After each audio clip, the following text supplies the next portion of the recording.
Hello, everybody, and welcome back to the Gnomon live stream. My name is Adam Hartel. I'll be your host today, and today's event is Getting Started in Games with Anton Napierala. Today is going to be a great stream. We're going to be hearing about the gaming industry. You know, when people say that they want to work in games, that's a very broad topic. And so we're going to break some of that down, especially for those of you who are interested in building a career in games. You're going to get to hear about, the inner workings of that, as well as how Gnomon is training artists for careers in games. So today we have our event producer, Miranda, who's going to be in the chat.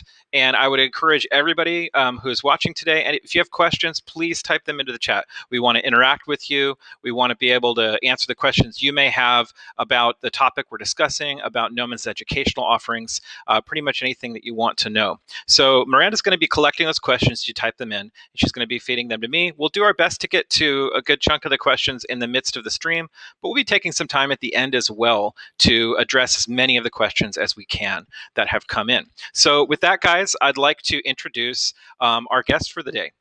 Anton Napierala is an education lead at Gnomon, and he's responsible for developing curriculum for our games courses.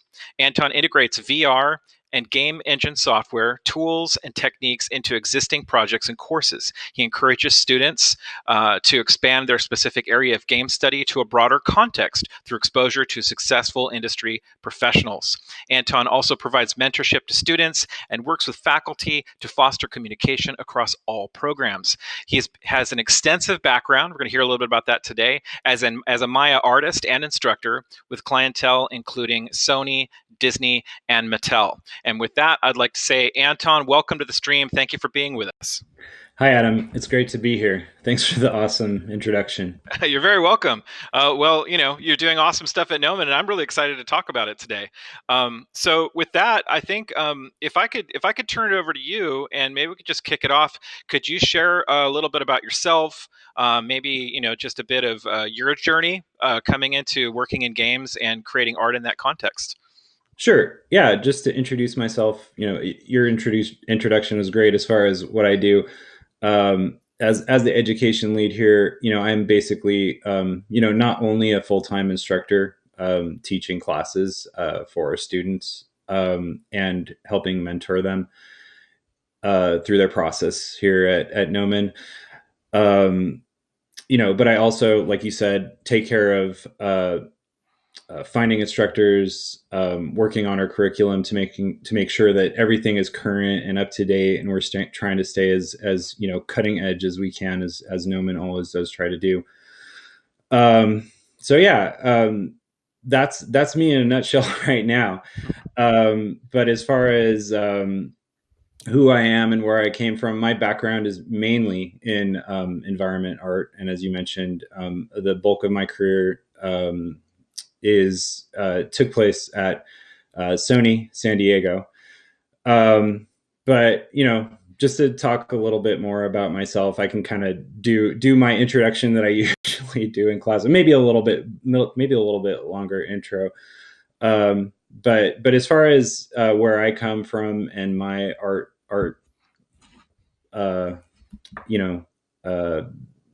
beginnings, as at a very young age, I was always interested in art and drawing, and something was always fostered by my parents, who are also artists. I'm definitely very much a child of the 80s, so I came up being very inspired by all kinds of 80s entertainment, everything from, one of my favorite things is Robotech, or, Transformers, obviously things like Star Wars, but all of that kind of stuff that a lot of is sort of grounded in sort of 80s stuff. Yeah, for sure. And, to a large degree, you can't talk about video games without talking about its origins in the 70s and 80s. That's sort of as a child what inspired me. As I as I started thinking about what I wanted to do, um, computers were very much a large part of my life. Although I didn't actually have growing up a whole lot of exposure to game consoles aside from hanging out at my buddy's house down the street or something like that. Playing Nintendo and things like that. I did have a computer, and the majority of my video gaming was done on my PC, which my parents accepted as sort of Yes. an acceptable form of computers are educational, and therefore you can also play games on a PC. So Absolutely. Wait, if from you don't that, mind me interrupting you right yeah, there, and forgive me because we're about to date ourselves. yeah, Um, definitely very but much. I already yeah, have. definitely on 80s culture. I think that's the first area where you and I, like when we first met, we really connected there because I think we Yeah, have similar definitely. backgrounds. But I mean, the same thing for me. My first console was the first home computer that we brought home. And before I reveal that, I'm just curious to know this first computer that you started playing games on. Can you tell us what that was? Well, technically, I would say it would have to be was it the TI 99? It was the Yeah. Texas Instruments computer. Then we graduated on to having Apple personal Hmm. computers, and I also had a PC and things like that down the road. But those were probably my first two computers: an Apple personal computer and that Texas Instruments computer, which Yeah. was not so much a computer as it was a sort of like a very fancy game console that had a keyboard Yeah. because it took cartridges. You could also load up programs from a cassette tape. Oh yeah. So um, dating myself even further, I don't know how many people these days even remember what a cassette tape was. You But yeah, either just got really popular because that's so retro, or like an entire substrata of an age group immediately just got alienated. They're like, right, "What do right. tapes have to do with computers?" No, my first system was, I remember, a Commodore 64, Oh, and sure, sure. up into the 90s, yeah, PC was the only place to play games. That being said, the cool thing about playing games on a PC were they were a little bit more hackable. You could do more, you could customize. And so I won't steal any of your thunder, but I just had to unpack that really quick to kind of nerd out on that nostalgia. Yeah, definitely. And I mean, moving into sort of like, what I would say is sort of like the origin of my interest in working in computer graphics and games. One of the things I got really excited about when I found out you could was sort of like modding and modifying games. So, I figured out some of the games that I enjoyed playing on the PC that I could, get tools and, get computer graphics programs that I could use to modify those games and add graphics and change things and stuff like Hmm. that. And that was exciting to me because I felt like I was maybe not making a game, but I was able to work on the game kind of in a strange way. So Absolutely. Were you like reskinning, or what was some of the kind of yeah, cool yeah, things? reskinning. One of the games I got most into most heavily as far as modding was and probably very few people remember this game, but it was one of Bungie's first games was Myth, the Fallen Lords, or and actually there were several of them, but one of the things I worked on for that was like, there were these crazy things. It was sort of like a, at the time very very forward thinking for its time. It was an real time strategy game that had 3D sort of a semi 3D graphics, and you could make different maps for it. You could swap out the sprites for the characters for it, and different things like that. So it was super cool. We actually took it from a fantasy game, and we did like sort of a full conversion of it into making it into sort of like a World War II sim, Oh wow. which was kind of fun. So um, and little known fact, that same engine, the Myth engine, was something that they took, and when they created the first demos of Halo, it was actually the same engine that they were running for the terrain and things like that. So it's it's kind of a old ancient ancient history now, but it was at the time it was a lot of fun and what got me excited, right? Absolutely. Um, and so moving forward, I was like, well, I love making art on the computer. How can I take that and turn it into something that I do, as a job, right? Or in a career, potentially. And so the first things that was playing around with were things like Photoshop and Adobe programs like Illustrator and things like that, and taking those things, and looking at what you could do with those things as a career. The majority of what people thought of with those programs was kind of graphic design stuff, and so and maybe sort of multimedia type things, Flash and stuff like that. So I went from sort of like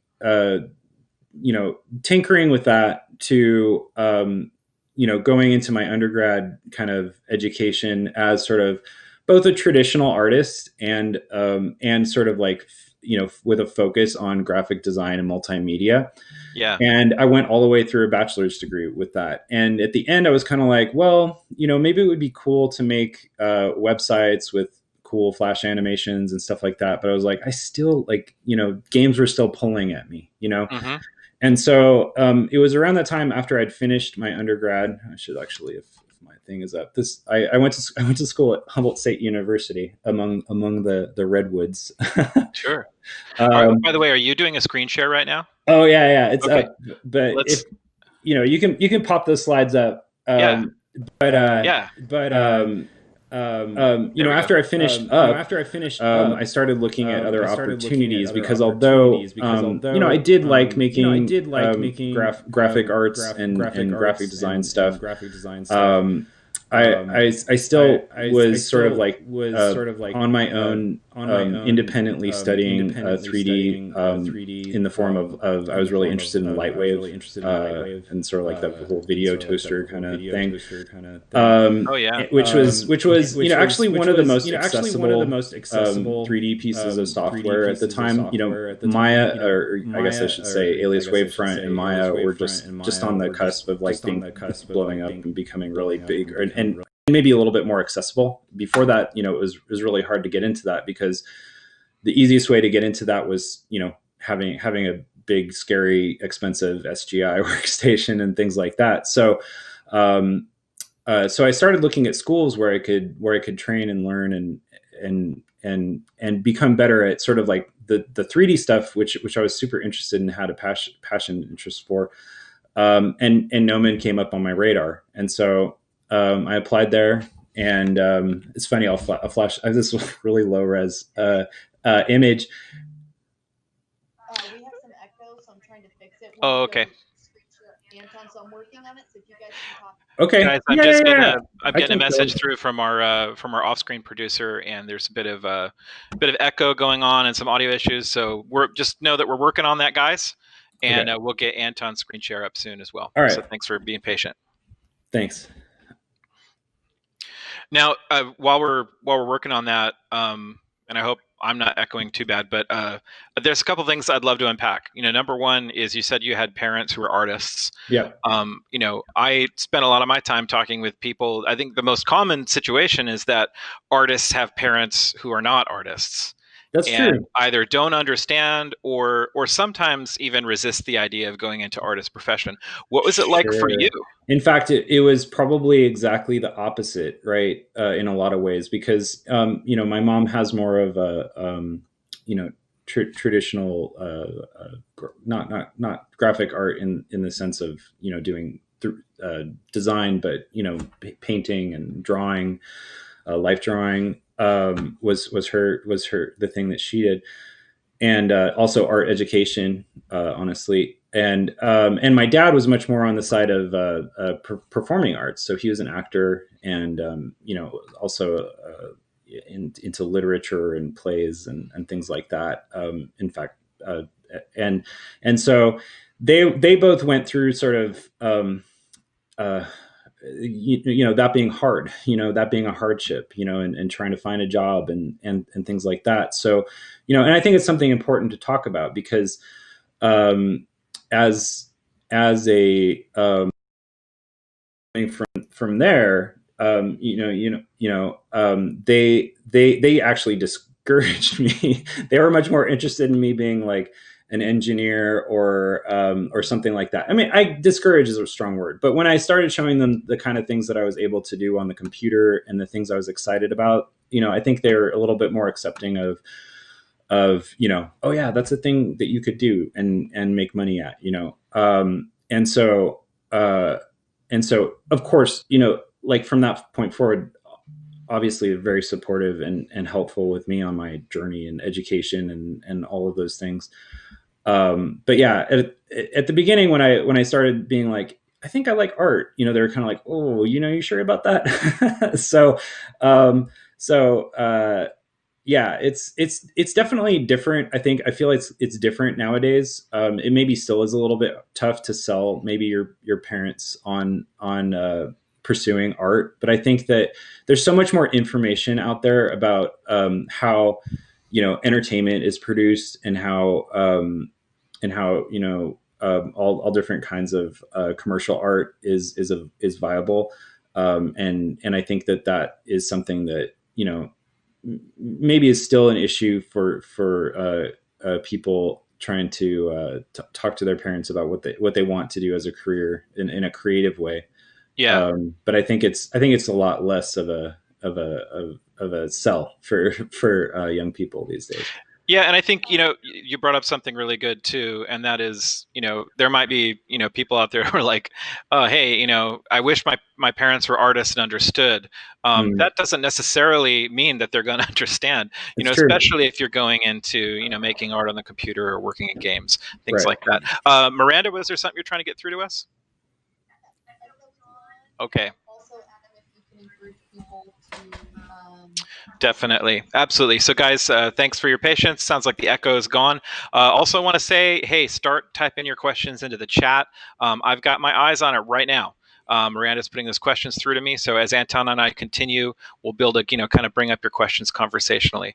Yeah, and I think you had mentioned also that you had a little bit of a background, Anton, in traditional and fine art, right? Oh yeah, of course. Yeah. My undergraduate degree at my bachelor's degree at Humboldt State was as a studio art degree, technically.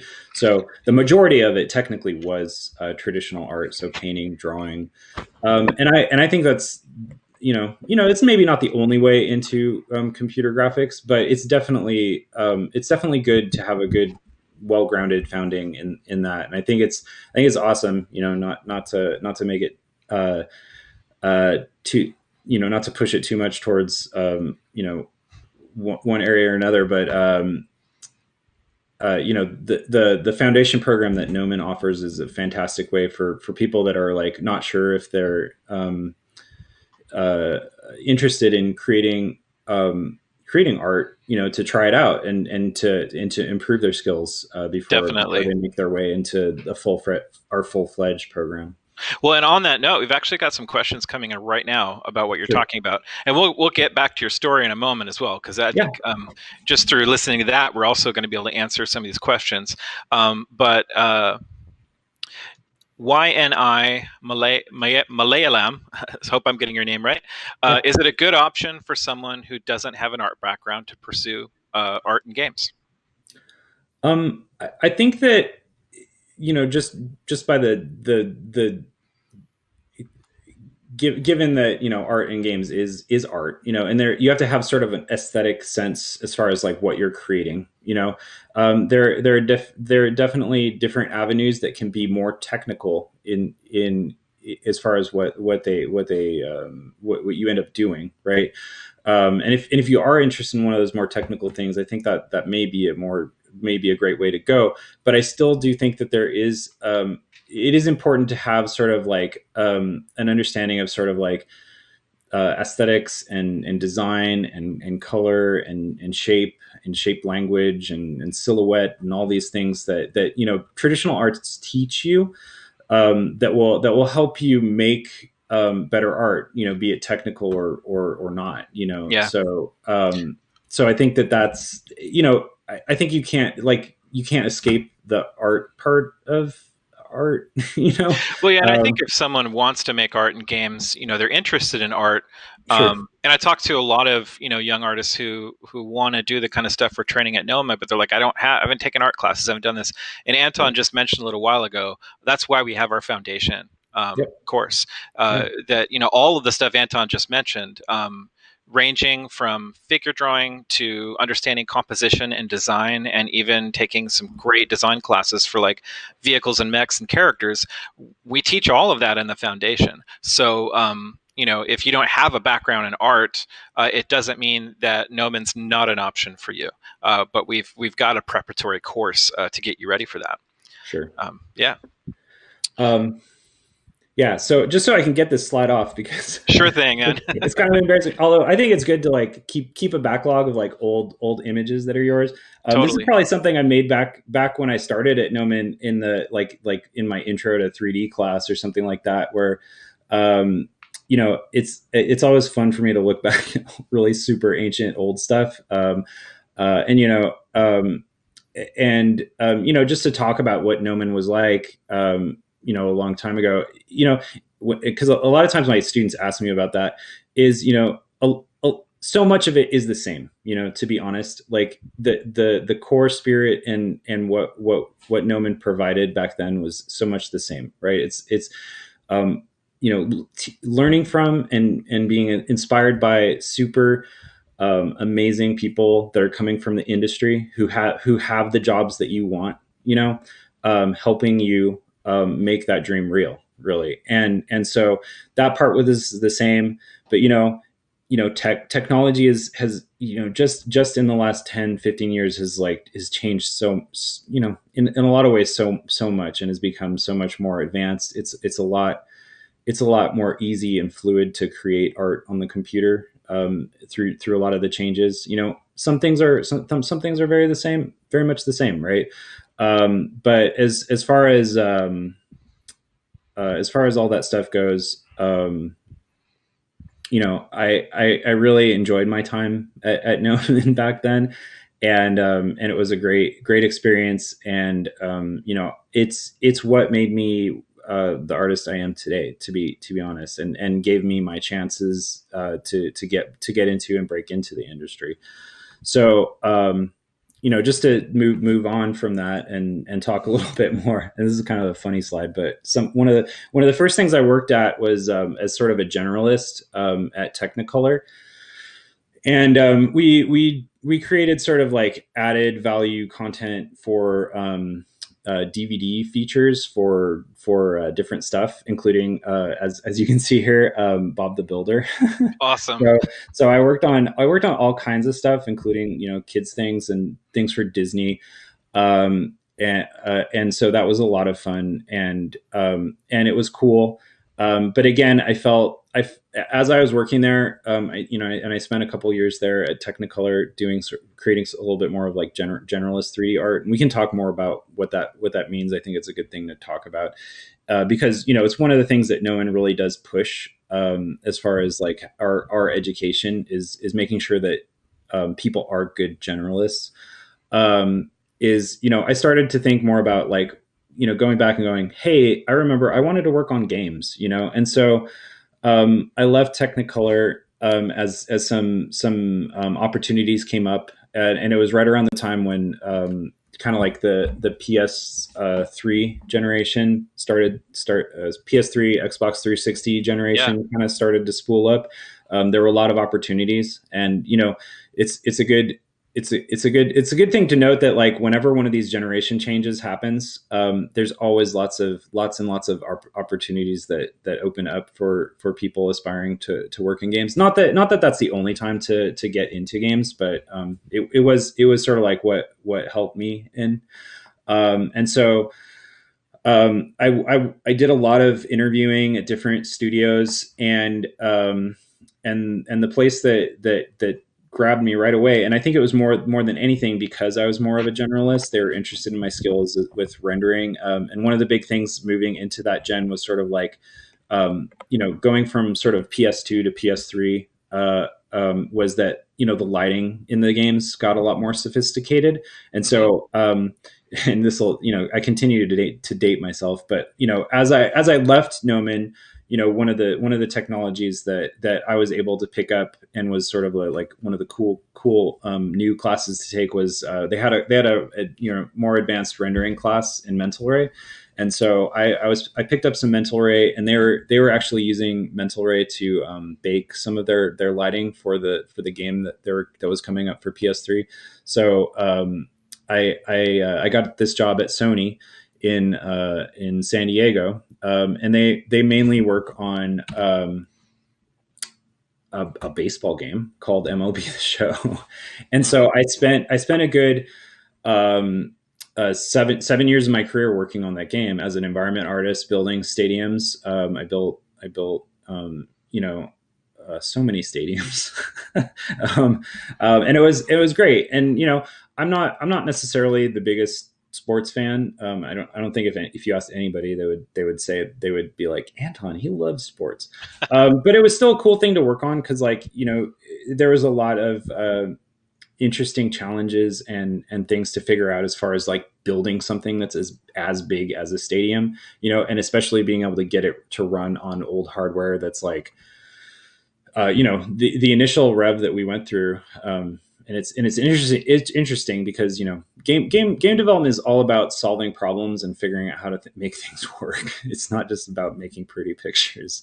Yeah. And so, not that other realms of 3D and CG production are not, obviously, but to a very great degree, creating stuff for games is, and if you think about how sort of in a lot of ways, very primitive things like the original PSP and the PS2 even were at the time, we were getting entire baseball stadiums into hardware like that, and so I did begin, I cut my teeth on working on, what was then sort of like last gen stuff. I also started working on the art assets for the current gen stadiums, and so I worked there for, like I said, close to 7-8 years, and worked my way through that gen and all the way into the PS4 generation, and that was that. And so at that point, my life changed a little bit in many ways. The big change was I had my first child, my son, and my priorities sort of changed, and I sort of started getting contacted by some of my old buddies who were starting to work on some cool new technologies, like VR. Which was just starting to kind of like appear, and people were starting to play with it and get interested in it. I mean, not that VR, only appeared then. VR is something that goes all the way back to like, there's crazy weird prototypes that go all the way back to probably the 80s and 70s before, right? But modern VR as we think of it now, sort of popped up at that time. So I had some opportunities to start working with some people on some prototypes for things. I decided that I wanted to kind of like move on from Sony because, although it was a great place to cut my teeth and sort of like get in there and make games, make my first games. I felt like I wanted to do other things. Coming back to like, I love things like, sci-fi and robots and modeling mechanical things and stuff like that. So that was where I kind of ended up heading. And at the time also, although it has been around for quite some time, I started getting into, like, I was really interested in developing my skills and learning new things. Working on things like, Substance Painter was fairly new at the time, Substance Designer. And so I started creating some things and started to get into, PBR material creation and things like that. And that was sort of, the direction that I headed in. And so I don't want to make this whole thing about me, but I got to work on some really great things, including some experiences for for the Disney resorts, so to Cool. speak. Yeah. And I can't speak too much about a lot of the stuff that I worked on because it's heavily under like NDA. But let's just say, one of the most recent things that I was really had a pleasure to work on was, has aluminum schmelken, rhymes with that. Rhymes with aluminum schmelken. Okay. Yeah, I don't know. All right.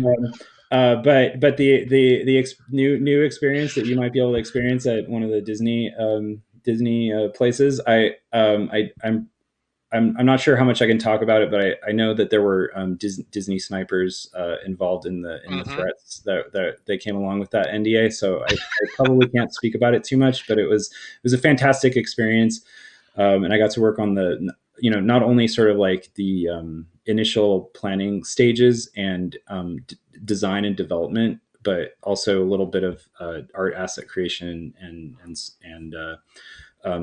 starting to get it built. So it was a super exciting thing to work on. But so is it safe to say that you definitely worked on one of the more recent super exciting things, and it wasn't Small World?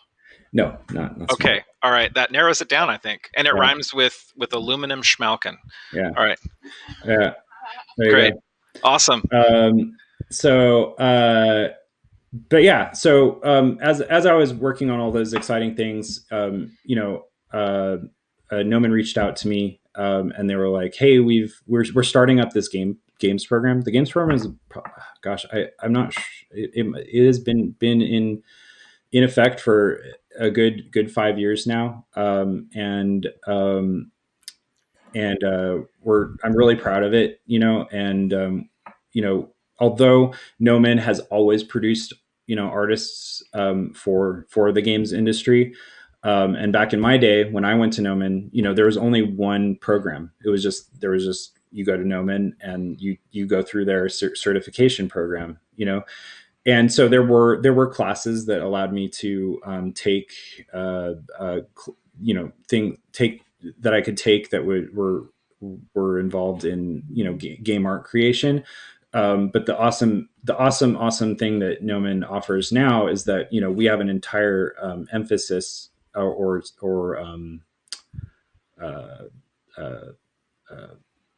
concentration in the BFA that focuses completely towards game art creation for production. Yeah. So, and the game art is one of the 5 emphases you can choose in the 2-year certificate, and then of course it's also it's a concentration in the 4-year program, the BFA. Yeah. Okay.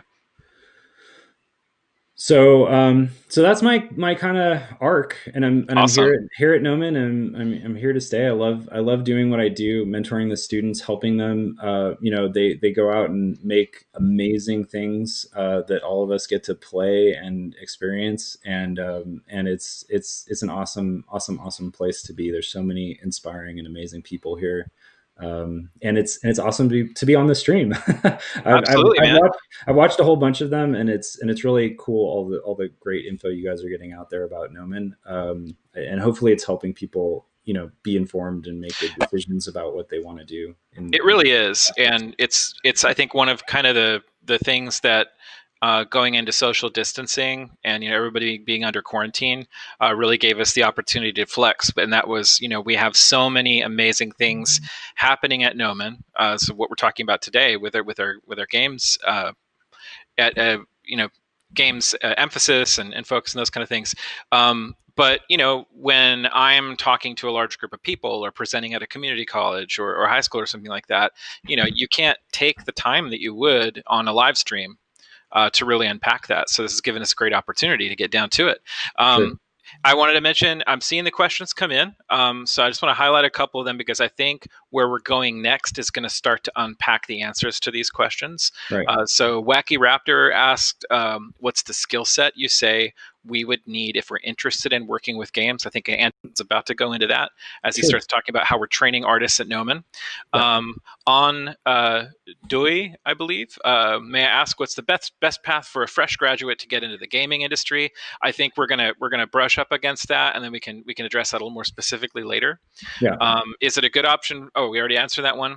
And then we've got a question from I hope I pronounced your last name correctly, Lucia Hong or Hung. I graduated from Gnomon last year. Hi, thanks for coming to the stream. In the modeling track, any beginner advice on how to transition into the games pipeline? Unreal is getting more and more popular in film also lately. So I wanted to highlight all of those questions because I wanted to sort of kind of get everybody ready for where we're going from here. Okay. And I think if you as we get into the info, Anton, if you want to later on, we can circle back to Lucia's question specifically for any advice on how to transition to the games. But with Sure. that, take it away. Tell us what Yeah, Nolan's doing and kind of what the breakdown is of working let's games. just general our program, right? And that's a kind of wide swath of questions. So hopefully we'll hit all that stuff. But if we don't, please. Oh, no, it's my job to help us come back to that. You don't have to worry about that. Okay. So the important thing about the all of Gnomon's programs is that they're generalists, and that's something that we repeat over and over and over again, right? And the good thing about that is that even if as the person mentioned, I was in modeling and texturing track, and I want to know how to get develop skills to get into games. All of those foundational, even 3D art skills are all valid. And it's one of the things I try to push. I teach our introduction to Unreal class here at Gnomon, and I work with BFA students who are not in the games program. It's one of the things we're starting to push as far as being something that we offer to our students as a whole, just because we're starting to see all the different avenues that game engines like Unreal offer to students as far as like other careers, other than games, right? Because there's all these things amazing things we're seeing, like on the Mandalorian, where we're doing virtual production, and even stuff, older stuff that has been in place for a long time, as far as like pre-visualization and previs, they've worked, although in maybe a little bit more rudimentary 3D viewports, as far as like things working in real time. They've sort of pioneered working with game engines for film and stuff like that. So all of that general knowledge, when I get a student who's like, well, I haven't been, nobody's talked to me about games, but I'm interested in learning how to use a game engine, all of that stuff translates, right? And there are certain things that we need to talk about, as far as like working inside of a game engine is a little bit more about keeping things efficient and running at a smooth clip so that they can run in real time, right? There's some things there to learn. But all of your 3D art skills are valid and are going to, if you're good at modeling, if you're good at texturing, if you're good at lighting, to a certain extent, it kind of doesn't matter. I mean, it does help to have that extra training as far as like how to make something run well and be efficient. But those things will serve you, right? So and to that, not to dismiss the games track, because obviously I do think that your best route into games is to learn everything there is about games, right? So although we do start generalist, and all of our students start out in the same starting place, as far as like learning basic 3D, learning basic modeling and texturing and rendering and lighting techniques. We then have those students that choose games, move into more specific things. And for me, the thing that's important for our students is to think about even if they don't plan on going down one avenue or the other, and we'll talk about the different roles that you could pick up in going into creating art for games. It's important that we keep that sort of generalist feeling as far as like the art education that our games students pick up, right? So, and the thing that's important for me as far as like how that works is that, you know, it's the same on any production that's even not games related, but specifically organically for games, you have to know where you sit sort of in the pipeline and production of creating a piece of game art.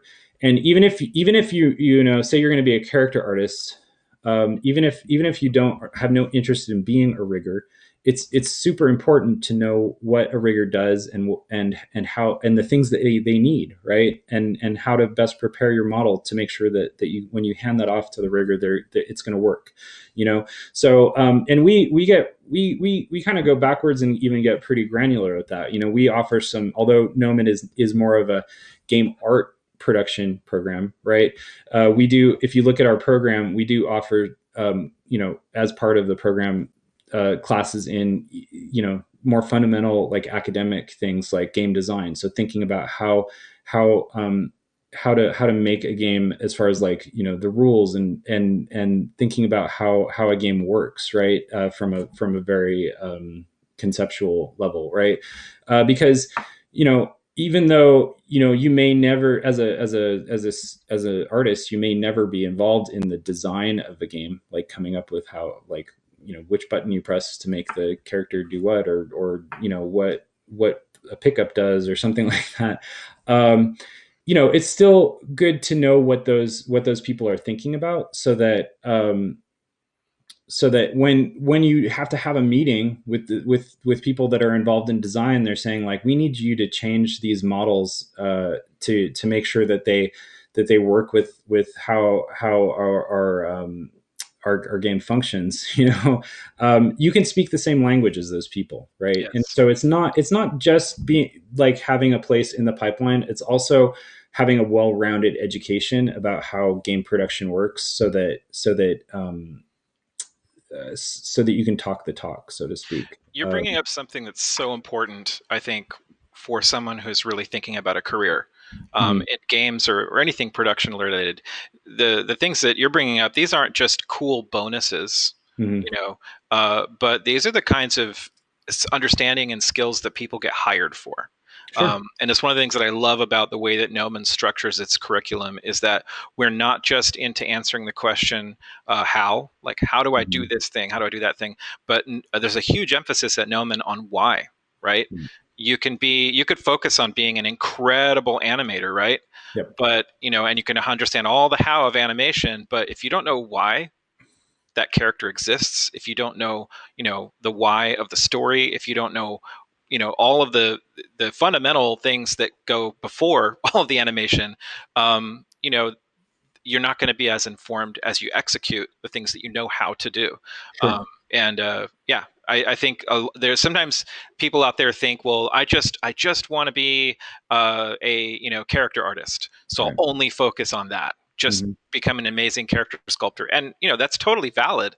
But I think what we've seen time and time again at Gnomon is that graduates who, yes, definitely have invested in the area of their passion, but also have learned that well-rounded 3D generalist education, the industry is much more porous to them. They can get into positions. They can break into the industry much faster because you know how to do more than one thing. Would you agree with that as it relates to working games? Definitely. And I mean, and that's true. And so like the next thing I was going to say, as far as like, you know, we bring things out and we make them general, right? And then and the cool, you know, one of the other cool things is like, you get all this exposure to all these different avenues, right? And then once you get these exposure, you may have thought you wanted to be a character modeler, right? And then you get exposed to character rigging, and you go, whoa, like this is actually a lot more fun. Like setting up the character and making all these controls on it so it can do all these things is way more interesting to me than modeling it. Like, and I thought that was what I wanted to do. So we get exposed to things to people, and I've had tons of students that like got down the road. Like, for example, I had one student that thought he was going to do like, he wanted to model just props, and he got to the point where he started getting animation courses. And he was like, "Whoa, animation is my passion. And if I wouldn't have been exposed to this, I wouldn't have chose this career, so it's super important. And so from that, we get people, we expose people, and give them a taste of all these things. And then as they move into creating their portfolio and demo reel, they then get to focus on that thing that they've sort of like picked out. And that's not to say that everybody has to be super laser focused. We have plenty of students. If you go and look at our reels, and I'll show you some things in a moment. If you look at our reels, you see that generalist nature. You see people who are character artists that also like rig and animate their characters and like build a little environment around them. They can't help it, right? Because they feel like they have all this knowledge, and they want to like put it to work and make what their presentation that much richer, so yeah, that's kind of our push. And then I can, if unless you have questions or you want to rope me back in, I can go ahead and actually talk about those different pursuits. And I think that would be good, because I think that'll help to inform our questions. I know we've got several queued up, and I just ask you guys to be patient, because I think the nature of some of the questions that come in so far are going to be better addressed after we've covered a little bit more ground with Anton. Sure. So generally, like, just to talk about the different roles that you could pursue as a game artist, right? Are there's the obvious ones, right? Everybody, when people think of becoming a game artist, they usually think about, oh, I'm going to be the guy who makes the characters. Usually is the one that comes up most. Or I want to be the person who makes the cool environments, right? Like modeling, texturing kind of things. To a certain extent, sometimes people are really interested in animation. So obviously animation is one of those things that, a lot of people think about. But it's the things that I already talked about, as far as like tech art or technical art, that I think a lot of people don't realize would be kind of an option until they get a little bit of a taste of it and founding in it, and then they can specialize in it. But just to show some things, obviously, and I'm gonna pull some things up on my screen. But Elvira, and I'm gonna, hopefully I won't butcher her name, Elvira Trofoma, is one of our recent grads, and she has a fantastic portfolio, and you should go check her out. But she's one of our character art students, and as far as like the stuff that I was talking about, as far as like, she not only modeled and rigged this character, but she also built a little environment around him, set up his rig so that not only could he move and animate, but also set up some of the technical things that allow his like scarf to blow in the wind a little bit and things like that, right? And that's a fantastic example of somebody who's doing that kind of thing, and she has a founding in creating a lot more film res, high res art, right? So some of the things that other things that she created for demo reel were like these much more like high res film res characters. And those things are awesome. Actually, I should mention, built for her look dev class, I believe, with Miguel Ortega, who's another one of our really fantastic instructors at Gnomon. And so there's just to show some other character art stuff. Brandon Mays is also a recent grad. Same deal. Like you can't stop them from putting a little bit of life in their character, because it's just so much fun, right? He modeled, textured, and lit these characters, and they're really super cool. And these are really cool, yeah. I mean, they look like something you'd see. I mean, I wouldn't expect this to be student work. I'd go like, oh, is this a new character from a current game in development? Yeah, I mean, it's something that we hear a lot, and it's for sure. So yeah, Brandon's awesome. He's gotten several best of term awards. And a quick disclaimer, everybody. I should say up front, the art we're looking at, this represents what they learned at Gnomon. Yeah, so I'm presuming that their portfolio submission to apply to the program did not look like this. Oh, definitely not. Yeah. I mean, we do sometimes bring in people that have a little bit more experience under their belts as far as like having some 3D art skills. Mhm. But and we have a wide variety of people. Just to say, there's some I have some students that started off from ground zero, and they all come rise up, and it's great. It's great for them to have sort of have to bounce things off of people that maybe have more experience. And also it's great for the people that have experience to see like the creative solutions. I generally find that people that aren't tainted by sort of like having a little bit of knowledge ahead of time usually come up with like a lot of really interesting creative solutions for problems and things like that. Yeah. So So if you're looking to apply to Gnomon, we're not saying that what you're seeing right now is the mark you have to be able to hit to get in. right. No, Um, these are grads and they're yeah, reals. we do have a very discerning, what we're looking for in portfolios, but that's Good. what our admissions advisors are there to coach you and help you develop your work before you apply. But if you want to do artwork like this, then Mhm. yeah, you're going to learn how to do it at Gnomon. Yeah. And then just jumping into environment art, Jeff Smith, Jefferson Smith, is one of also a recent grad. So this is a graduate piece of portfolio art, but obviously very much inspired by God of War. Yeah. And he's I think he's been hired. I should say Elvira is also hired. She's working at Treyarch already as a Oh, very cool. junior character artist. Brandon, I'm not quite sure what Brandon's up to yet. I should check. I need to check in with him. But Jeff is working. I believe it's Ascendant Studios. Yeah, actually, it's right there on his art station. So these are people that recently graduated and already working. One of the pieces I really love from not too far back, Evan Shortney, and hopefully I'm not butchering his name as well, but he's been a environment artist now at Respawn Studio for quite some time now. He worked on Jedi Fallen Order, but this is one of his final demo reel portfolio pieces. And it's an awesome example of environment art, right? So if you're interested in sort of like different roles, there's character art, there's environment art, building the worlds, right? And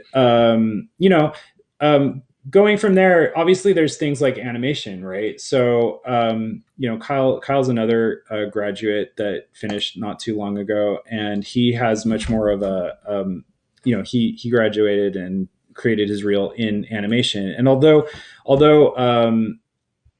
Gnomon does have a specific emphasis for animators, like if you already know, you're like, I'm an animator, I want to do animation all the way, all day long, that is an option, right? And you can pick up skills that would allow you to move into the game industry as an animator from that emphasis, right? But Kyle actually went all the way through our games program and ended up focusing on animation in the end. So we do offer quite a few like really great classes in animation as part of the games program, and you can sort of like cater your program a little bit more towards the end to focus towards that direction. So obviously animating the characters, right? And he has a lot of really fun kind of gamey animations in here. Although there's quite a bit of really cool acting in some of these pieces. He's one of my favorite animation focused students. And in mentoring him, it's really interesting because as the instructor who helps mentor the students through demo reel for games, I get a wide swath of people that are doing wildly different things, and I think it's awesome because it keeps my life a little bit more interesting. We're not just staring at like models all day long or something like that. So it's super cool. And so those three things are sort of what I would say are the things that people most think about when they think about like, oh, I want to make game art. I want to model and texture a character or an environment, or I want to animate, right?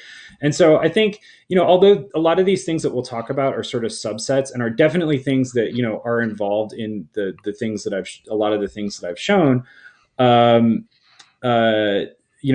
some of these other things we'll talk about are definitely career paths that you could consider.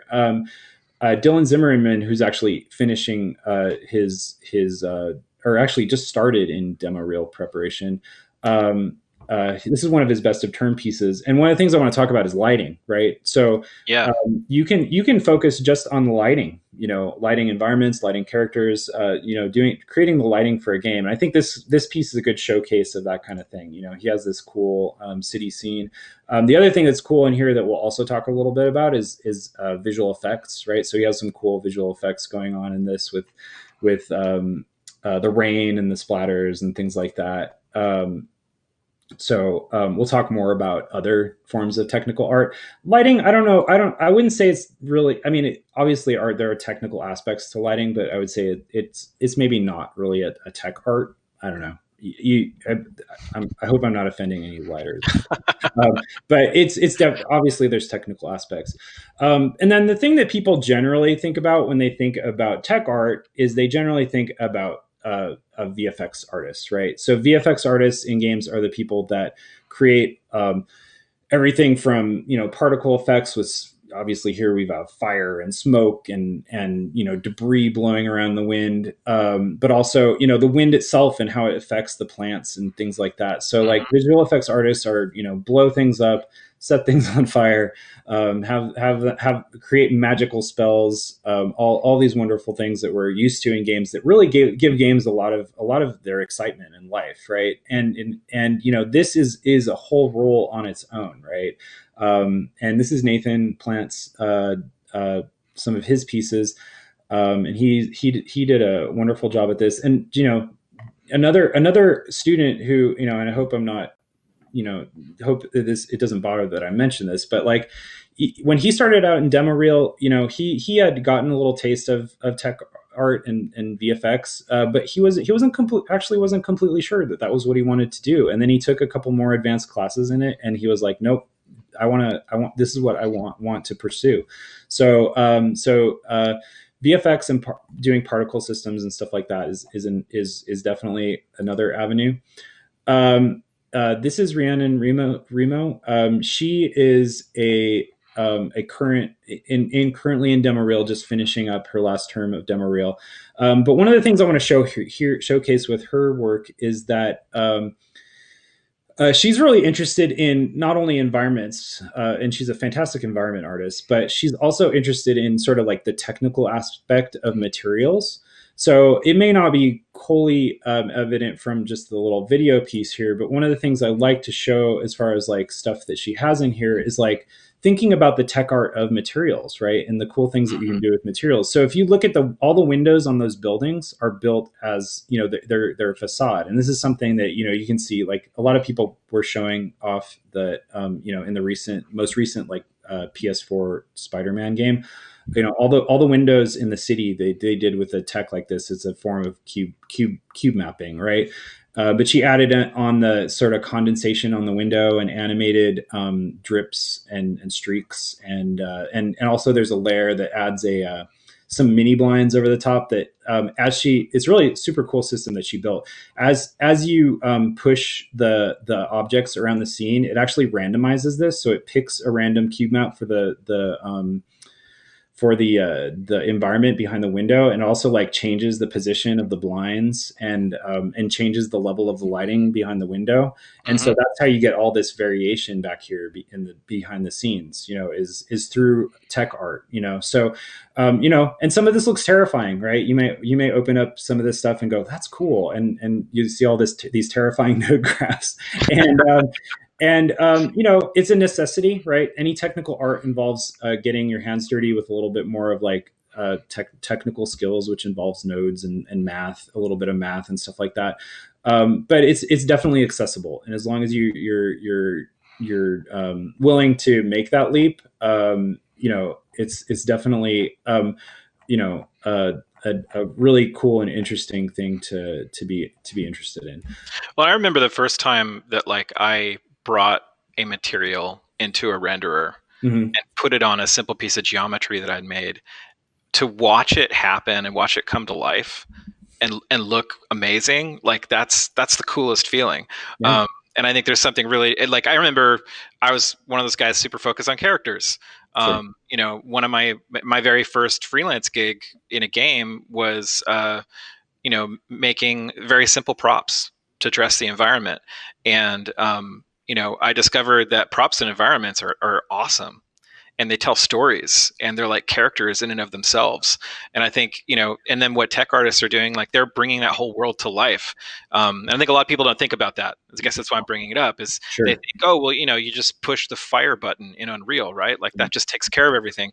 And, there are some plug and play things, but Yeah. at the end of the day, some really brilliant problem solver had to come in and figure out how to drive a physics engine to make things look real. Yeah, and there are out of the box things that come along with Unreal, but if you want it to look unique, if you want it to look awesome, I mean, not that the out of the box effects in Unreal aren't awesome, but they don't, they're not custom built for the specific scenario you may want to put your effects into, right? So and that's why there are jobs, right? Because if everybody just used the out of the box fire button in Unreal, our lives would be much less interesting. Right? Well, and all our games would look the same too. Yeah, exactly. Truly.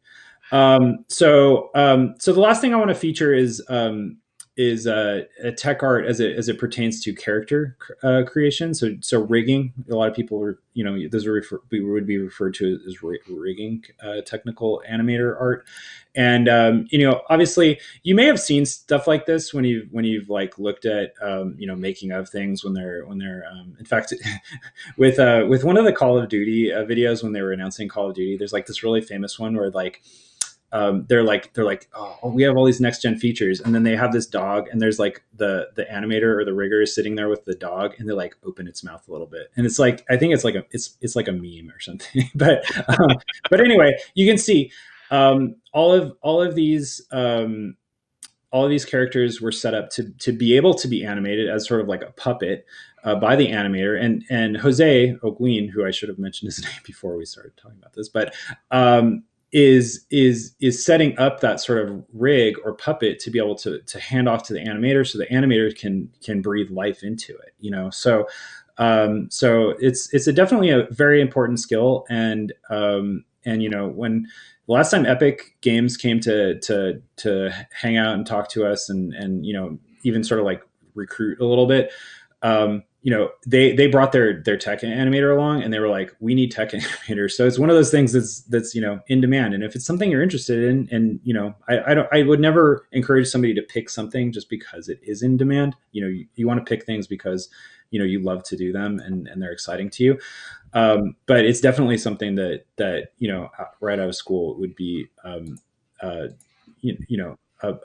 something that would be help you get a job. Well, and the advantage of an education, like the education we offer at Gnomon, is you don't know what you don't know. So Sure. If you want to pick something you love, you may not know that you love tech art until you try it. Right. And just one more example of that, although it's a little bit more obvious or less obvious. I like to show this sort of like Maya running with the rig going and showing the controls, but also Nick De La Torre is one of my students who's a graduate from a while ago. Also has a great character reel where he's a really good character artist. But also you can see just on this character, he set it up so that he has a little bit of motion, and the clothing all moves and responds. He has this great robot in here that animates and like does some cool things. Like he has a drill that shoots out of his hand and starts animating. And all this stuff is like stuff that he not only modeled, but he set this up to animate and be rigged and function, right? Including, cool. And you the other thing to talk about rigging, and the reason why I pulled this up is, rigging is not just characters too. Anything that animates in a game. So in this case, he modeled this weapon, but a cool thing to show off is that somebody has to animate the weapon and set it up to be animated, right? So, we go all the way through, helping students learn how to, not only build out that kind of stuff, but also build, rigs and animations for, non-character related things as well. So which is also a way to get into and be interested in animation and setup of things for a game. Would you say that often, a studio that's going to make an investment hiring somebody new into the studio, they, before they have you animate their characters, they might have you do some environment or prop animation, that kind of thing? It's possible. Yeah. I don't Because mean to say that one is entry level and the other one is advanced, no. but But no, yeah, I get what you're saying. But there's all kinds of different things that get rigged. right. Like vehicles get rigged. And in some games, the vehicles are really kind of like the character in the game. So it's all maybe, but it's all interrelated, and I'm sure there are different tasks that might get more often handed off to like a junior artist as far as like animating you find a loot box and the chest animates open in some sort of interesting way. That might be more of a junior artist Hmm. kind of thing than rigging an entire character. But yeah, I mean, there are different roles. And one thing to talk about is like, as you can see, like a lot of our students kind of like dip into different areas. Another thing to talk about is like, depending on the pipeline of the studio, um, those roles can be very different. There's Nate Stevens, who is the environment lead at Sony Santa Monica, who's our very amazing and awesome environment art instructor here at Gnomon for games. He actually, look it up on YouTube. He recently did a little interview with I forget, it's a game dev discussion or something like that. If you look it up look up Nate Stevens on YouTube.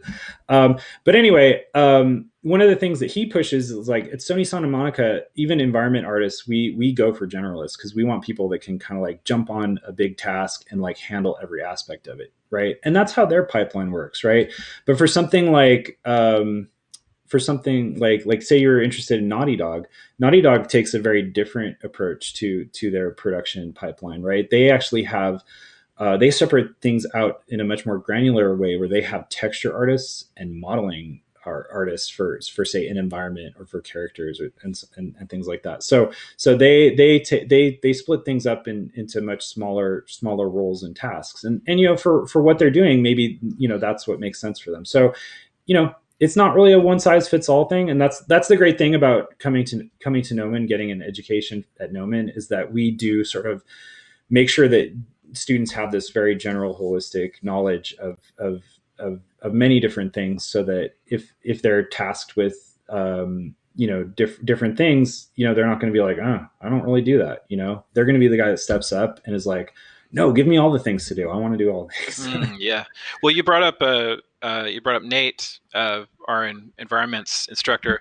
Yes. I heard a story, something to the effect of he essentially hired some of his students from his class. Yes, To he come does. work with him. He does on occasion do that. That's pretty So, cool. and I always tell my students when they're but it's true of all classes, and it's something that's awesome. It's kind of awesome, but also scary. Is that you're learning from these people that are potentially going to hire you, and you're Yeah. going to work with in the beginning of your career, and or maybe like down the road in your career, you may meet up with them somehow. It's a very small industry, right? So I always tell them, I'm like, if you think your thing is environment art, impress the pants off of your instructor, and you're gonna be that much closer to your dream, and Yeah. and it's great. So I mean, obviously you can't give everybody a job, but Right. but it doesn't hurt, So Although Gnomon does have a really high placement rate, so we we do. don't depend on the instructors for this Nope, because we've got a placement department, it's true. and like their whole job is to point you in the right direction and train you, and that's why we have such a. I think last year we were like 97%. In 2018 we were 100%.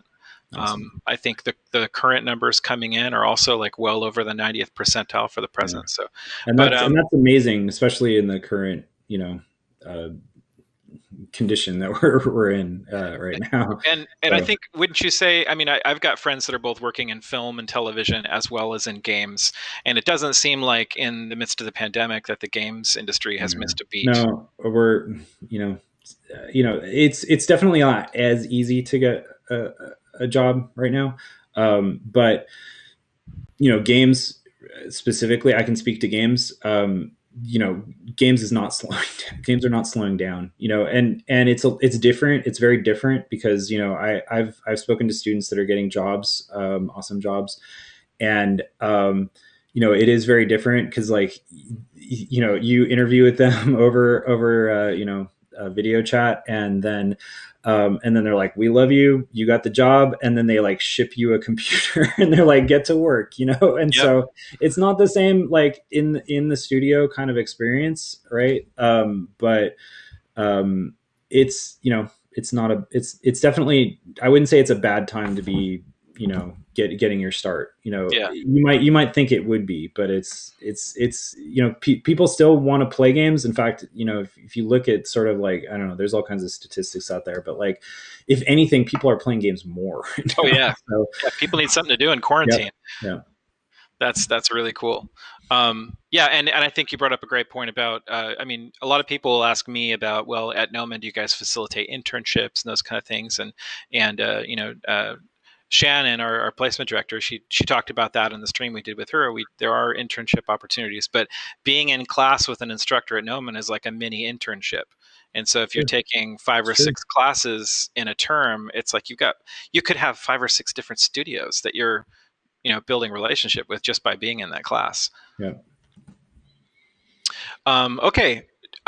We definitely have some questions that have queued up. yeah. I'd love to answer I want. questions. I don't. I want to make sure though that I'm not cutting anything off No, in no, no. terms of what That's we're kind of presently like on. all I wanted to cover as far Cool. as like roles, because I think it's important to show, not only just like I said, sort of like the things that people usually think of, but also like start people thinking about other directions you could take as Yes. far as like what you could do. Yeah, and I think one of the joys for me of being someone who gets to represent Gnomon to schools and community colleges and things like that is that sometimes I'll talk to an artist that's just like, well, I don't know if I really have a place in the industry, and I'll be like, why? They're like, well, I'm more into like computer science and Mm, coding and that kind of stuff. In fact, I was just talking with a community college student recently, and he thought that his main option was going to be computer science, so he jumped in that track. And by jumping into just strictly that, and this isn't a slight to anybody who's into computer science, like you should sure. go for it if that's your thing. Hmm. um, but he just realized for himself, like he's like, I like coding, but I don't want to just sit in front of a computer for 8 to 10 hours a day just staring at code.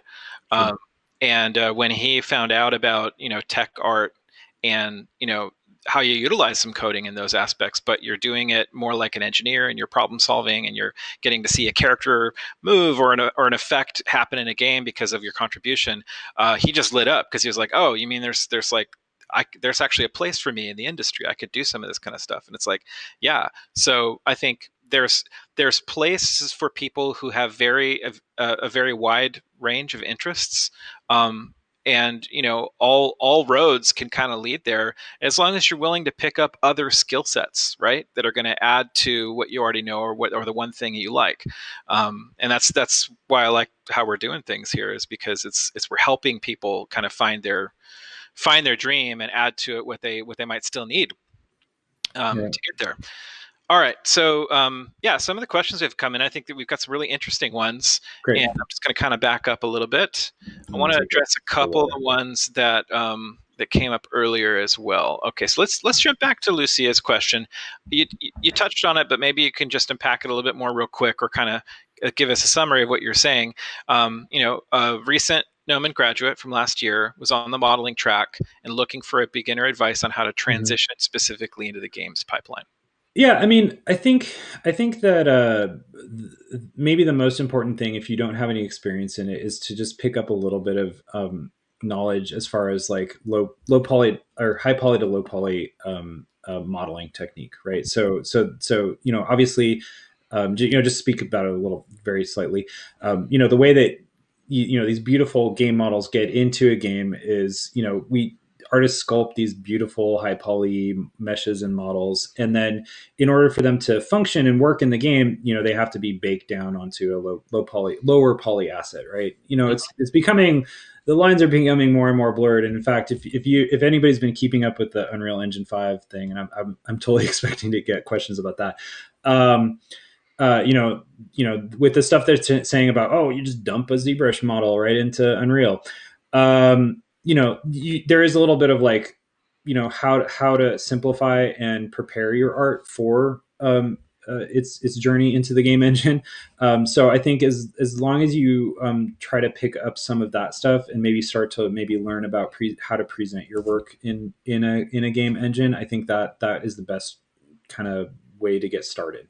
And there's all kinds of fantastic, obviously, Gnomon Work, not to be the Gnomon commercial, but Gnomon Workshop has some really fantastic video tutorials from Nick Reynolds, who was one of our prop and weapon instructors for a long time. And go check that stuff out. It's fantastic, and he has a lot of really great tips and techniques as far as the like game modeling workflow. And really the texturing process, as long as you've been working in Substance Painter, the texturing process is no different than painting a film asset, aside from the fact that although I would say also a lot of film asset pipelines are switching over to maybe potentially metal roughness workflow, which is what games is mainly focusing on nowadays. So I would just say work on that sort of like transition, because if you've got all the back end, like I can high poly model and hard surface model and character model like high poly stuff all day long and make beautiful things, as long as you've got sort of like that transitionary thing going on, you're good to go. Cool. All right. So next question comes in from Jefferson Smith. And Jefferson is asking, if you have limited time, is it worth modeling varying props as an environment artist, or should you take more time making full environments? Do studios care that much as long as the quality is there? So that's a great question. You see a lot of the things that I showed are much larger in scope and scale, and those are the fun things to show off, right? But I think that one of the pieces of advice that I would give, and maybe this sort of kills two birds with one stone, is especially even if you're just trying to start to get into 3D and start making some small things, is just that, start small, build small things that are of a high quality, rather than trying to build all of, I was saying to my students, don't build all of Skyrim. That took a team of hundreds of artists to make. We want to build something that's small and contained, that shows off your skills and your skill set. I think that it's fine to build something that's of smaller scale, that really shows your ability to model texture and potentially to some extent light and present that asset, as opposed to making something that's huge, right? People that would want you to create assets for a game are much more interested in that than making something that's large in scale. Now, if you start building something out bigger, and you have the time to do that, it's cool to show that off, because like the other thing that I hear, on the other side of the coin is that, and everybody will give you, the thing that makes my students' heads spin, as far as especially when they get towards the end, is just like you get all these different pieces of advice from different people that all point you in different directions, and they're all valid. They're just like coming from their point of view. This is the right answer, right? But what I would also say is that, like, as far as like building out something that's maybe less than small, like maybe a little bit larger, is that for an environment artist that's going to be focused on building out, like, say, a larger area of a game, and maybe a little bit less of a prop, maybe like more of a prop, less of a prop and weapon artist, somebody that just builds props. Not that that's not to belittle that or anything. It's an awesome thing to do. But there's some artists that are much more like world artists that want to, you might want to focus on like building assets for the world. Like you want to build a terrain with trees and plants and things like that. There's all kinds of different roles, and I didn't really get that granular with like talking about different roads even within environment art that you could kind of take. But as far as just breaking in and getting yourself into the industry, I would say try to keep things simple and high quality, if you can. And if you are inspired to make something a little bit bigger, that is interesting to studios, in that they may be interested in sort of like how you approach breaking something down into component parts and modular pieces, and are able to construct something larger out of repeatable assets. Yeah, great So advice. Thank I you. hate to be wishy washy, but it can be either or. But do what I would say. Also, just do what you feel is like is makes you happy as far as like your interests. Like there are some people that are much bigger picture, and there's some people that are just like, I just want to model this small thing all day long. And none of those two things are really completely invalid. They're just different sort of approaches to presenting what you like to do.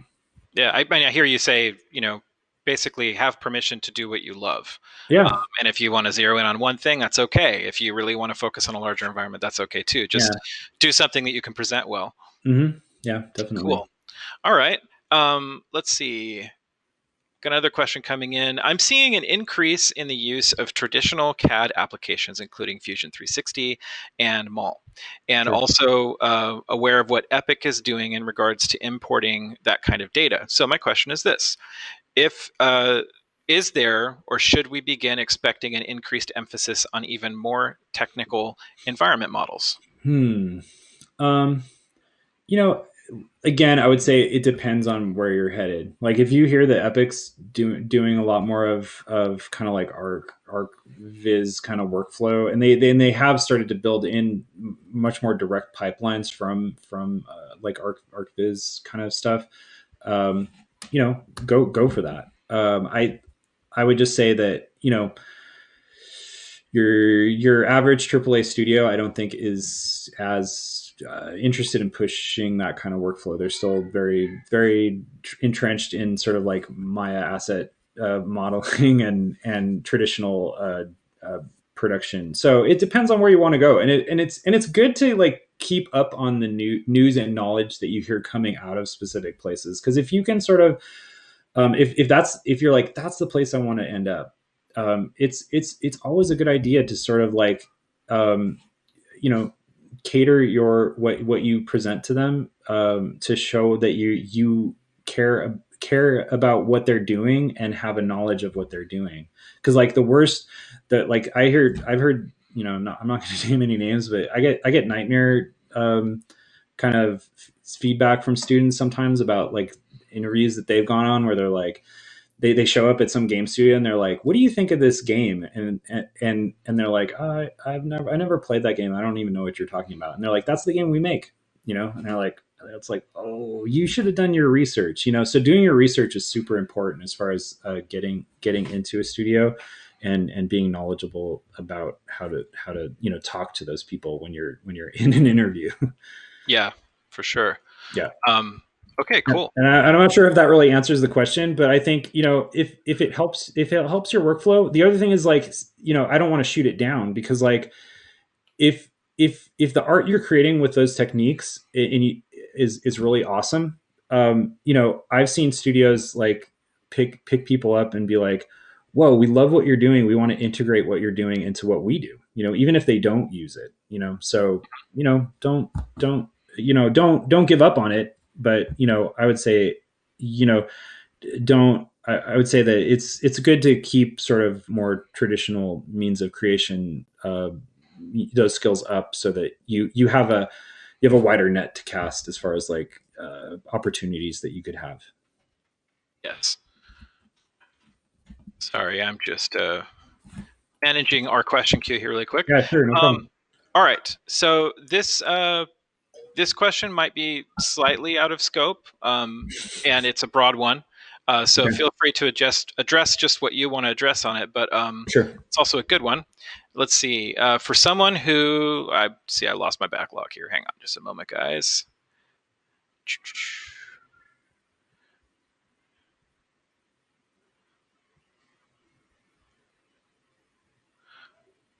Okay, so for someone who is interested in being an indie game developer, kind of going that route, what are some of the areas that you would suggest a person like that focus on? So the really the answer about indie game development is like, and I'm just going to talk from the point of view of art, right?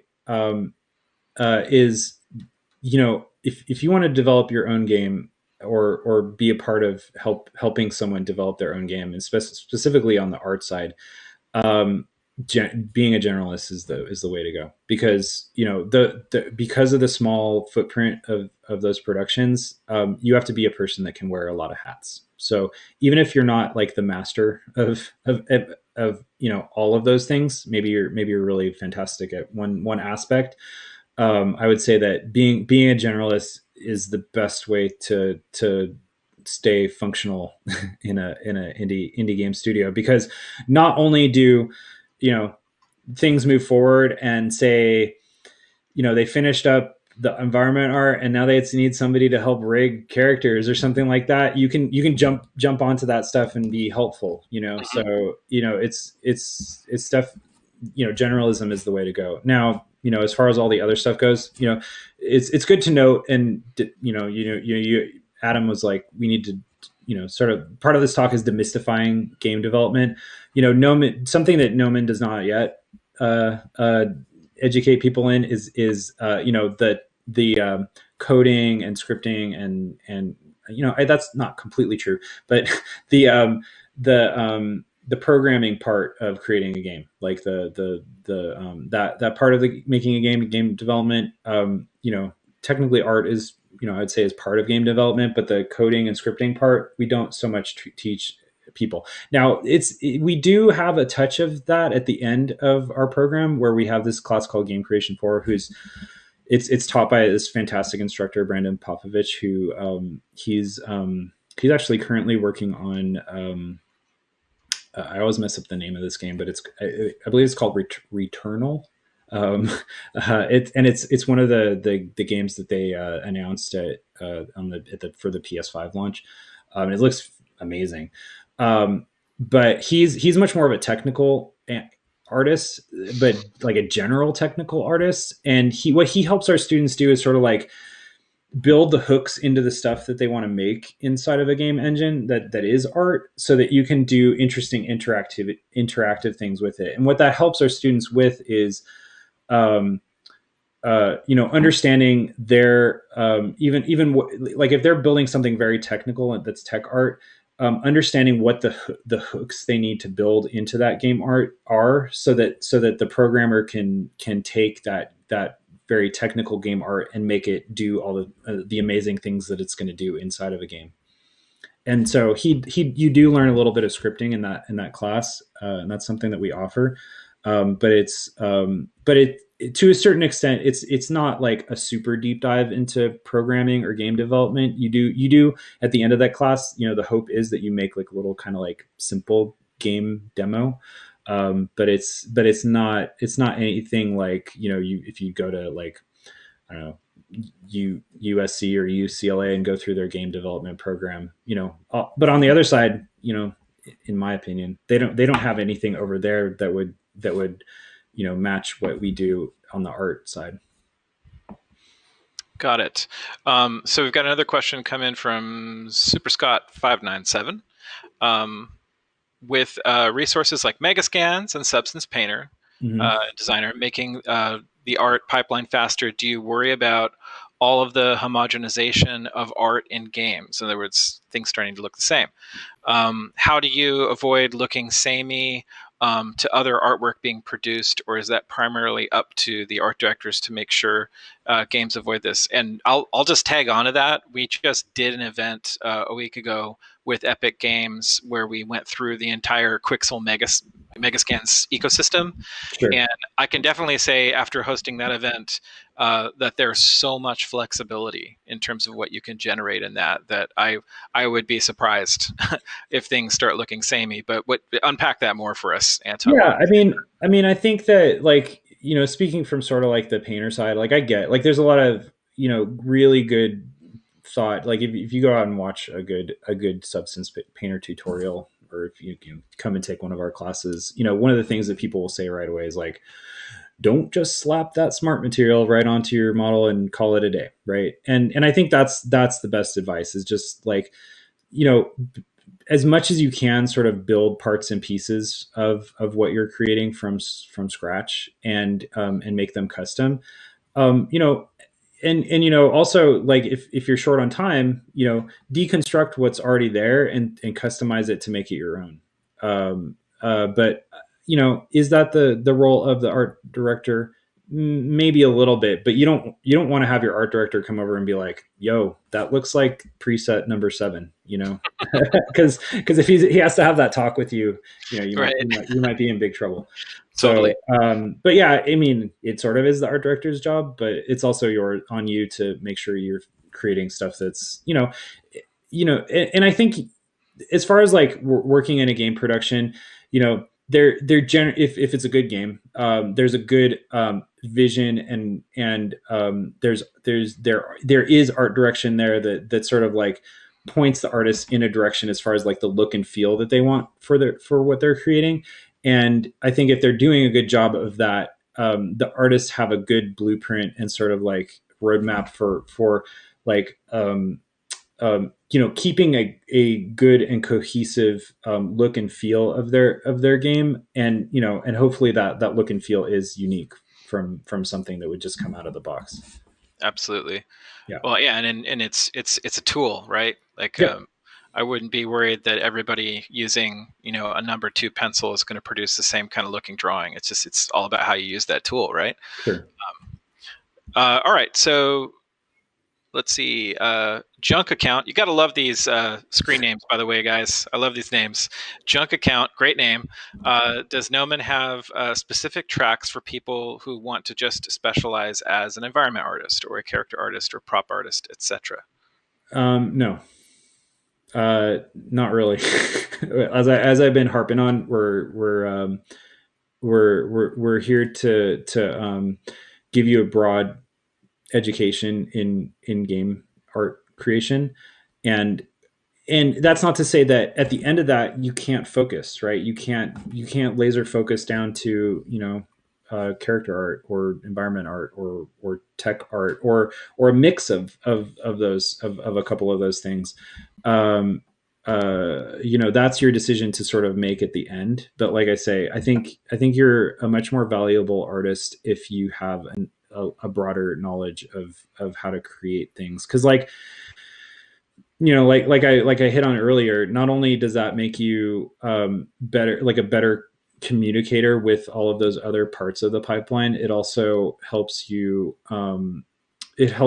sort of be able to help out. Like say certain parts of the pipeline start to ramp down. If you have a if they're like, well, we still haven't finished all the effects for the game. I had a student, I won't bring up his name, but he was like laser focused headed for environment art, and he went for an interview, and they saw in some of his stuff on his reel that he had some really cool VFX stuff in it that he had created on his own. It wasn't like out of the box stuff. And they were like, these effects are actually really good. And they're like, would you be willing to do effects? Because like we really kind of are good with environment art right now, but like effects, we need somebody to help us polish off all these effects. And like, if that's your you could still go back and do environment art. In fact, he did. He moved on to a much bigger production and is now doing environment art on another really cool game. But it's always good to be on the lookout for that foot in the door, because like one of the things that's people always complain about is the catch-22 as far as like getting a job in games, is that whole like a lot of times the job postings are like, you must have shipped at least 3 games or something like that. And I don't want to like be the reveal of why those jobs it's not a mystery. I'm not going to be the first person to reveal this mystery, but a lot of the reason why they put those stipulations in the job posts is because they want to scare off people that aren't serious, and if you apply to a position now, I would say if you're a junior, if you're just starting out, please only apply to junior positions. Don't be like, I'm going to be the art lead, but apply to those positions and show them what you can do, and you will get that foot in the door. So awesome. I kind of rambled off and wandered off into a random area. But it was hopefully hopefully that sort of answers the question. It was a worthwhile ramble. Yeah. No, that's great. Let's see. We just handled Junk Account and Super Scott. So Hacky Zach. Oh, that's amazing. Hacky Zach 64. Congratulations on a great name. That's fantastic. I plan on applying soon. Hey, cool. Awesome. Obviously, Gnomon has a ton of great resources to learn from, but do Mhm. you have any specific book suggestions or YouTube channels that you might find helpful? What programs should I be practicing with? Okay, so I think we're kind of getting all the All right. questions. Yeah. So let's hit the first one. What YouTube channels? And by the way, Gnomon does have a YouTube channel. Zach, I'm presuming that's your name, where all of our events that we've done with industry artists and events like today's with Antons, they're all like categorized out on our YouTube channel under playlists. Yeah, But yeah, yeah. what else would you Um, direct our friend I'm towards? I'm kind of spacing on like good game art YouTube channels, but that one that I brought up previously, let me just make sure I know the one that I'm talking about. I'm going to give him the correct name. Whoops, that's the wrong button. Sorry, one moment, please. And this refers back to it's hmm. um, mm, mm, mm. Anyway, it's called game dev discussion, but the YouTube channel is called Dynasty Empire, and it's spelled Dinusty. It's a great channel, and I think it was started by this guy. Uh, I'm gonna mangle his name, but Jeremy Estrelato, and he started streaming his sort of like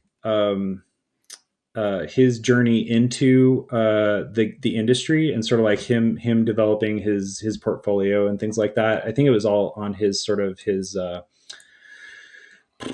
um, like a Discord or something like that, where he would record his streams.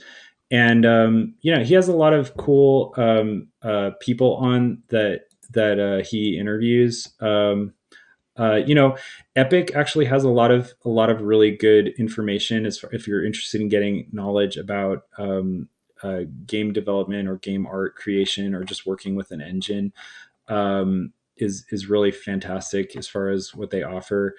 Um, Honestly, Gnomon has a really good some really good basic to advanced information on creating game assets and 3D art in general, obviously. So I don't know. I would check some of those things out. It is kind of hard sometimes to wade through the stuff on YouTube, because some of it's sort of, some of it's better than other things, and you don't always know whether what you're listening to is good information or not. But those are definitely some things I would check out. If you're just one of the channels that I love, that's maybe much more design and level design related, is there's a really good channel called Game Maker's Toolkit that I really enjoy listening to, and they kind of like break down and the design of games, and it's a little bit more general in knowledge. But as far as like game development, it's not so much art as it is design.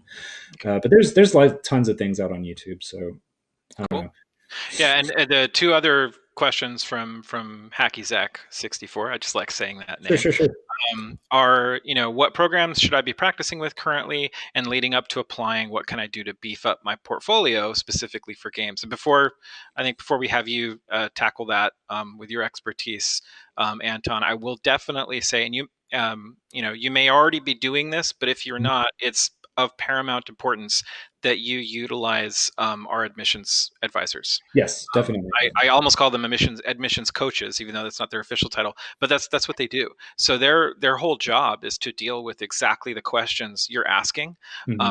and I think it's great that you want to hear that from Anton as well. I mean, right Sure. from the source. But essentially, the admissions advisors are the people that know what our review committee is looking for when you apply, and they're basically going to give you the insider's perspective on this is what needs to be in your portfolio. The other thing to that as well is no two portfolios coming into Gnomon look the same. That's And I very know true. one of the things that our advisors will say is, yes, I know you want to put some game stuff in there, and that's great because that's what you want to study at Gnomon. And if that is your forte, if that's your best foot to put forward, great. But we also want to just see the stuff that you're making that you feel like is some of your best stuff, even Yep. if that's not games related, even if that's traditional art, or working in some other 3D aspects.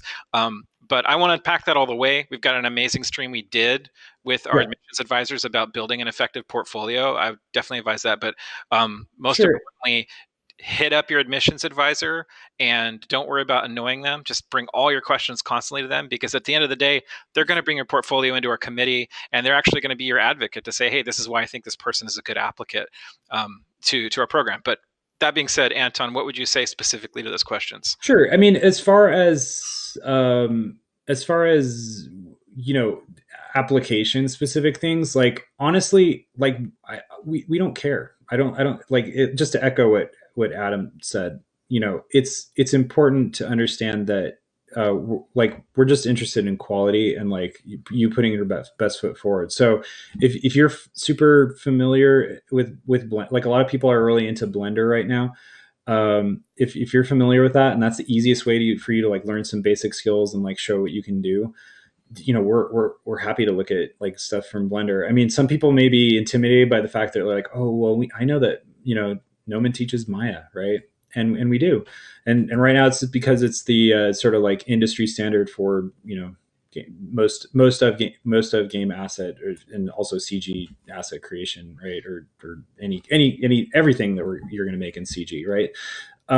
But we've had students present everything from like scale models and things that they made out of I don't want to say Play-Doh, but like sculpting clay and stuff like that. So like as long as we see that creative spark and that there's that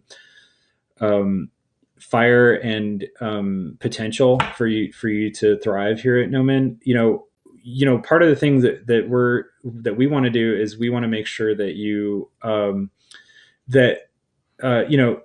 although we do have people that come from much more traditional backgrounds, it's not a bad idea to at least try out some 3D, like a 3D computer application, just because um, not just for us to see that you're willing to tinker and dabble with it and try it out, but also for you to make sure that like you're not going to show us some amazing 2D art and we're going to be like, whoa, I can't wait to see what they make in 3D, and then you get here and you try 3D and you're like, oh, 3D is not really what I do or what I really even want to do. So I would say it's and you may already have gone down that road, but like for everybody in general, it's a good idea to try it out, play with.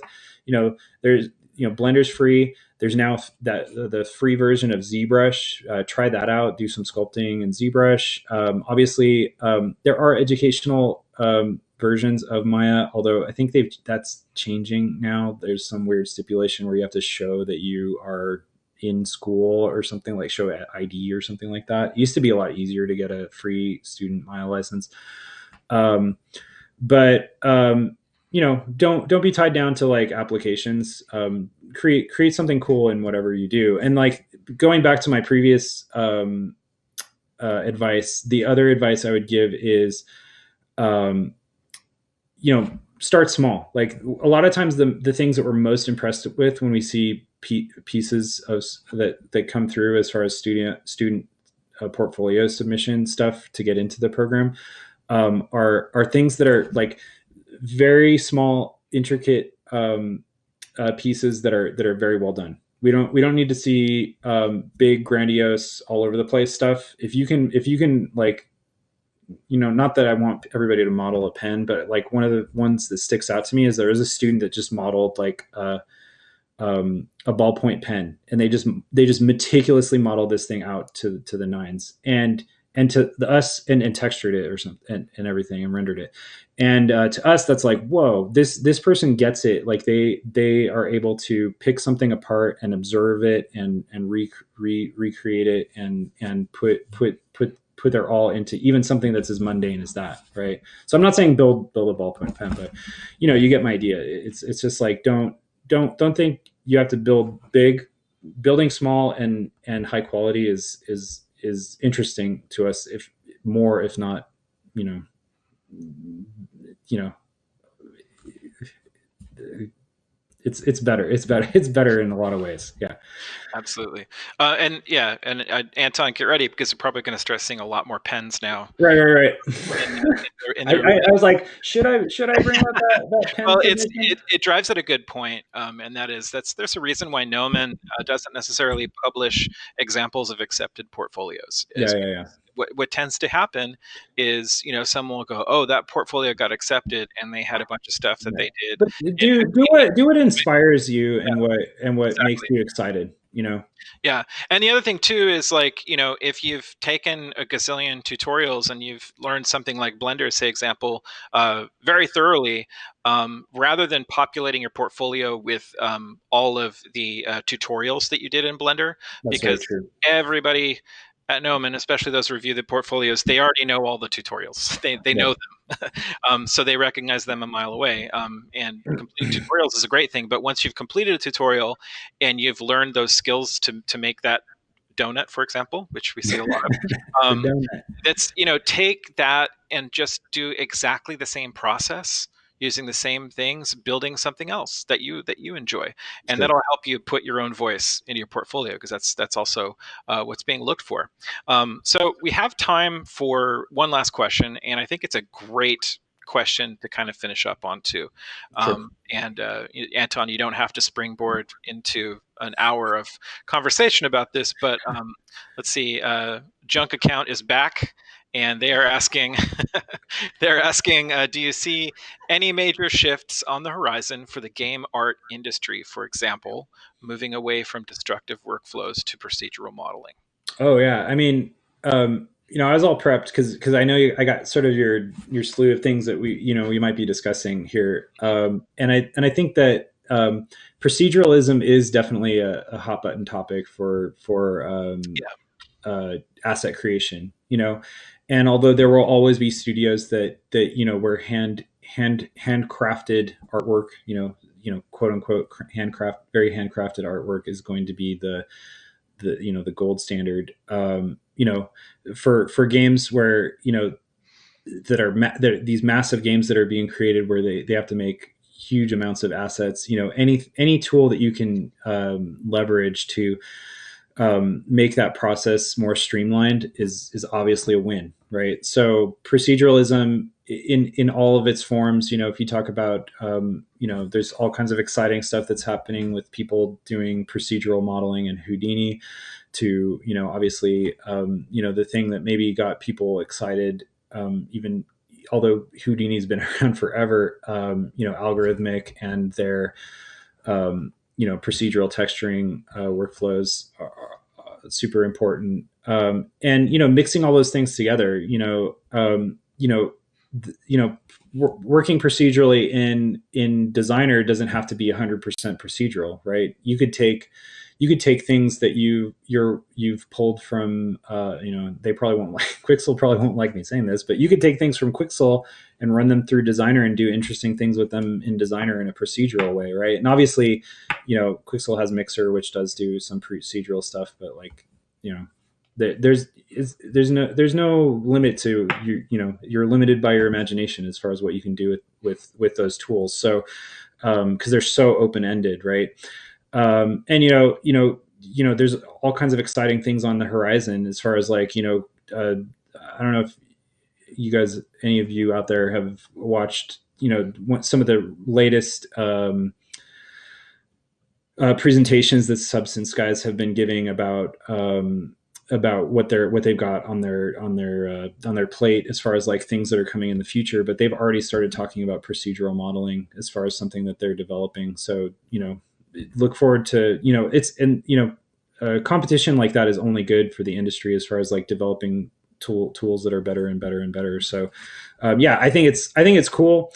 I think there's a certain type of artist that sort of gravitates towards that workflow, and if that's something that's interesting, exciting to you, that's awesome. There's other people that are just like, no, I want to sculpt things and be very hands on and touch the artwork that I make and not have it be different variables that feed together into making something. Neither option is wrong or incorrect. And they're definitely very interesting blends of things, right? But yeah, I think the answer is yes.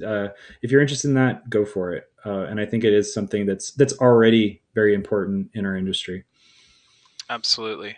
Well, Anton, this has been so cool. Thank you very much for giving so much time today to Thank basically, you. take the inner workings of Gnomon as it relates to what we teach for games and getting it out there to the public. So valuable. Sure. Um, Guys, as we're wrapping up today, I definitely want to invite you back to the stream. We're producing content every week. Some examples of that are our Chief Creative Officer, Josh Herman, who is an industry veteran working with Marvel Studios, Naughty Dog, Cloud Imperium Games, Legacy Effects. He has an art jam every Wednesday starting at 10 a.m. and it goes until 1 p.m. And awesome. he's been doing some really cool stuff lately in ZBrush, working on some characters and creatures, and he's been doing some retopology in Maya, and so it's really cool, both of those worlds. So definitely check that out. It's a great just time to hang with another artist and even type questions about what he's doing into the chat. Additionally, we've got a great event coming up actually on September 3rd, which I think dovetails beautifully with what we're talking about here, Anton, and that is setting the stage for filmmaking in the age of virtual production. Awesome. So yeah, I mean, Unreal's been a game changer with shows like The Mandalorian, and we're doing an event on that subject on Thursday, September 3rd at 7:30 p.m. And you just come right back here to our Twitch channel. You can see us live here. If you happen to miss us, you can always catch the recording of it after we've streamed. Additionally, our informational streams are continuing at Gnomon as well, and we're going to be doing our first ever virtual open house. So if you want to learn more about Gnomon, if you're interested in attending Gnomon, going through one of our programs, even taking an individual class, the open house is a great sort of one-stop shop for you, not just to hear a presentation about Gnomon, but to hear a little bit more about our campuses, to have the opportunity to hear directly from our Director of Financial Aid talking about aid options for Gnomon students and our admissions department. So that will be an event coming up on September the 20th, starting at 11 a.m. And it'll be a great opportunity for you to learn more. If you're interested in learning more, you've got a couple great options, and that is you can reach directly out to admissions. Really, admissions is the first conversation to have if you're interested in Gnomon's programs, not the last. These are advisors that are available to you to answer questions specific to you as they relate to our programs, and then also to offer you free portfolio coaching. Their role is to coach you and get you ready to apply. So don't get ready and then contact when you're ready to apply. They want to help you out beforehand. If you're interested, and you can do that on our website, by the way, you can fill out the paper form link that my colleague Miranda is putting in the chat.